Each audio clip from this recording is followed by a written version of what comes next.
Donc là, le but, c'était de créer un objet interactif qui agit sur l'environnement du danseur. Donc il faut créer l'environnement, créer l'objet et voir comment ça peut interagir. Donc en fait, au niveau de l'environnement du danseur, il peut y avoir la lumière en conditions de spectacle, il peut y avoir le son, puisqu'il y a des bandes son qui accompagnent la danse la plupart du temps. Donc là, on est parti sur des séries d'objets qu'on voulait fabriquer pour que le public puisse jouer avec le danseur.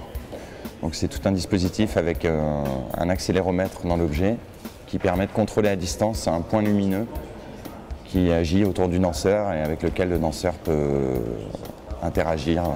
Et donc il y en a qui sont sur la fabrication de l'objet, d'autres sur l'installation du dispositif, d'autres sur des réglages informatiques avec le Arduino XB qui permet de faire bouger la petite boule lumineuse dont j'ai parlé.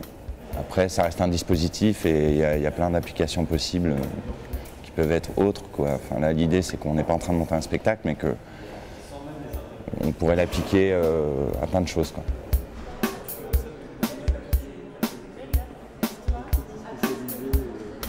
C'est super intéressant puisque c'est un objet qui contrôle à distance du son, de l'image. Du coup, il y aurait plein d'applications possibles. Là, on est plutôt dans l'idée, les objets se baladent dans le public et le public peut interagir directement lors d'un spectacle qui devient du coup interactif avec l'objet sur le danseur. Par exemple, il peut s'amuser à suivre le danseur qui se déplace sur un plateau de théâtre. On peut imaginer, toujours dans le cadre du spectacle, que l'objet est sur scène. Au lieu que de ne pas voir un technicien, par exemple, c'est un technicien artiste qui serait là avec l'objet, qui pourrait suivre une chorégraphie en lumière ou en son, en direct, à voir, quelque chose à voir. Ça, je trouve ça intéressant aussi.